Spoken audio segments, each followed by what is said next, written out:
ವರ್ಷದಿಂದ ಎಲ್ಲ ಶಾಲಾ ಕಾಲೇಜುಗಳು ಕೂಡ BBMP ವತಿಯಿಂದ ಒಂದೊಂದು ತಾಲೂಕಿನಲ್ಲಿ ಅವ್ರ ಬಗ್ಗೆ ಅಧ್ಯಯನ ಮಾಡಲಿಕ್ಕೆ, ವಿಚಾರ ಸಂಕಿರಣ ನಡೆಸಲಿಕ್ಕೆ, ಚರ್ಚಾ ಸ್ಪರ್ಧೆ ಮಾಡಲಿಕ್ಕೆ 1 ಲಕ್ಷ ರೂಪಾಯಿ ಕೂಡ ಬಿಡುಗಡೆ ಮಾಡಿದ್ದೀವಿ.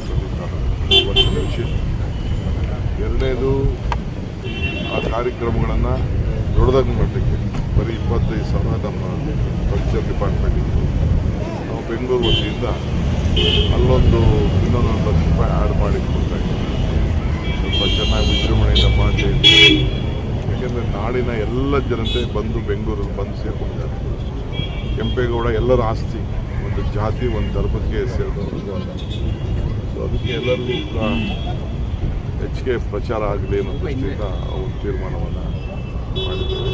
ನೆಕ್ಸ್ಟ್ ಇಯರು ಈಗಾಗಲೇ ಒಂದು 5 ಎಕರೆನ ನಾವು ಮತ್ತು ನಮ್ಮ ಮುನಿಯಪ್ಪನವ್ರ ಕ್ಷೇತ್ರದಲ್ಲಿ ಒಂದು 10 ಎಕರೆ